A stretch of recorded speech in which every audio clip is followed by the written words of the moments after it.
And then we asked ourselves, what percentage of time do we think we spend doing those things that are called the unique ability, the things we're the most passionate, get the best results out of? And, we felt very fortunate to be able to come up with numbers like 40 or 50% because we've built a business that allows us to spend that much time. But really, I think if you were to look at most people today, it's anywhere between zero, I'm sure plenty of people at 0 to 10%, maybe 20 if you're lucky.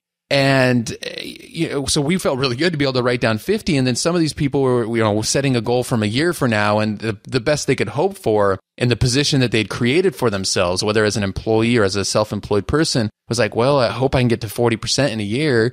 And we're looking at it going, you know what, with just a few things, because we have this freedom of how we use our time and we could outsource, we could get to the point where we're spending 80% plus of our time on the thing that we're best at, the thing that makes us the happiest and delivers the most value to others. And that's just an exciting way to live your life. And so when you have this freedom of time, you can start gearing it towards that. You get more fulfillment. Again, it's a quality of time type thing that comes back to you from it. Yeah, the idea of being able to use your quote unquote work time to become more happy and fulfilled is something I was never taught. And actually, It's kind of become a mission for us to teach that. Even in this bad economy, like the fact that, our business does fantastically in an economy that's considered bad and, all these bad things are happening. When you have a mission to teach people something that, basically leads to more happiness and fulfillment, which, money can be a part of that.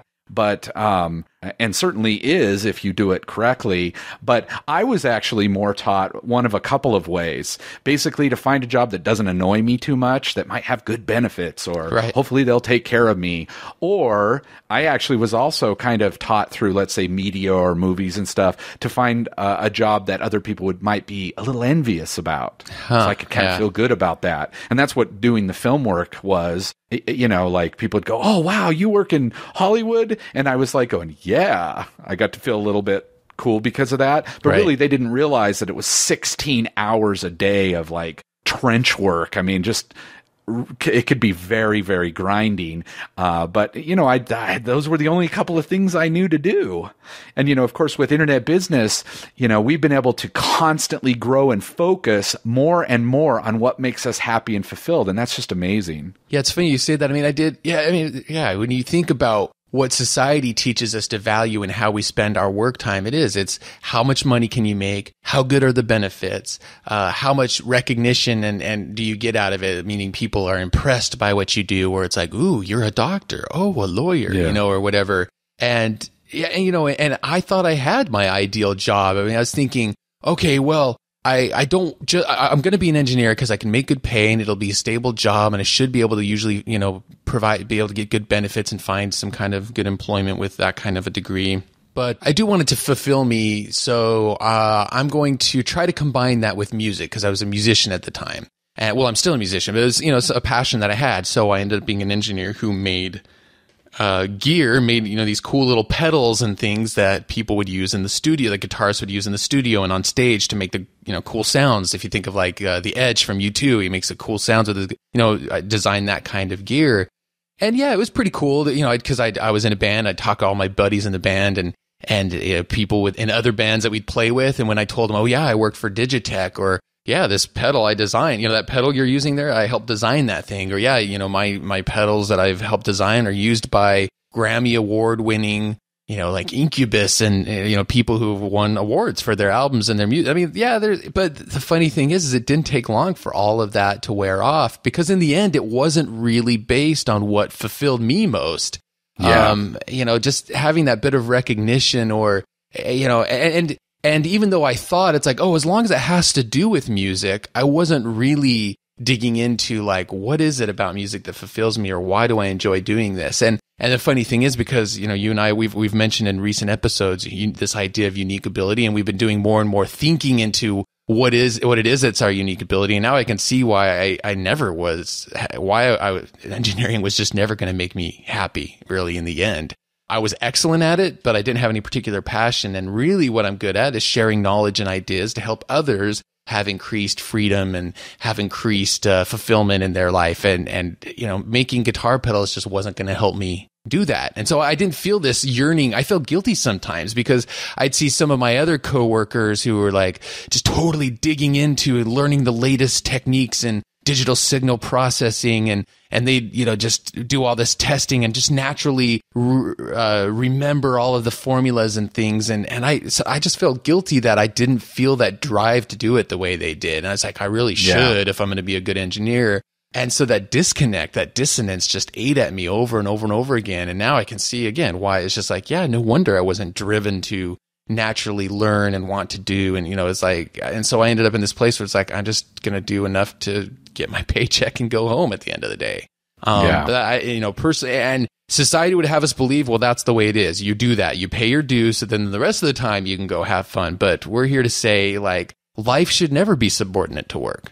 Anyway, so number 6 is that you get to spend more time with the people that you want to spend time with. And, I think that's something a lot of people can relate with. If we're thinking we'd like to be able to quit our job and have more freedom of time and only work 20 or 30 hours a week, it's because maybe we have friends we want to spend more time with. Maybe we want to go out and date more. Maybe we have kids we want to spend more time with. So we want to be able to, relationships was another one of these pillars of happiness that we put out there.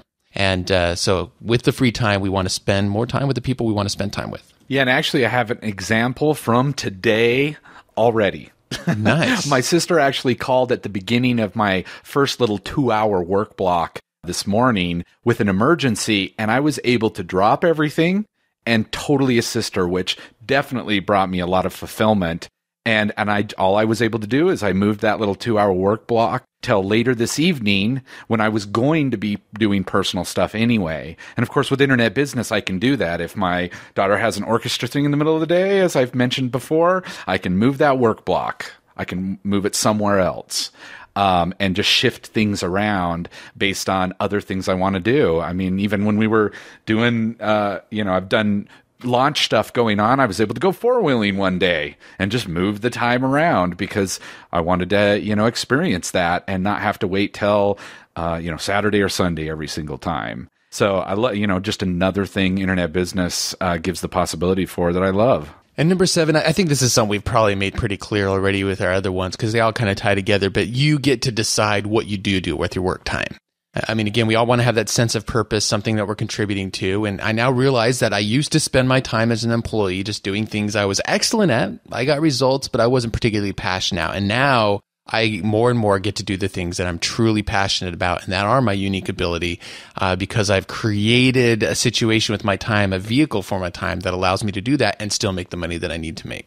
Yeah, and as it kind of sounds, this certainly relates more to interpersonal work, like we've been talking about lately, like the Self-Esteem book or the Strength Finder book or Unique Ability book. Going through them has helped me see what I'm best at and what I find fulfilling to do. And so, with the online business, I can actually redesign it so that it facilitates my using my top strengths and getting more fulfillment and happiness. I just love it. It's amazing that this is possible, and it actually gives you the ability to decide when to play too.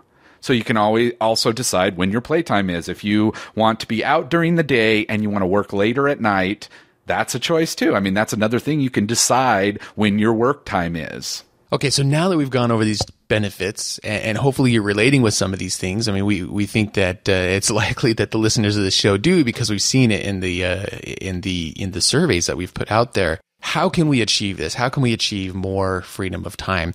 And one of the most important things we need to do is first we need to increase the value of our time.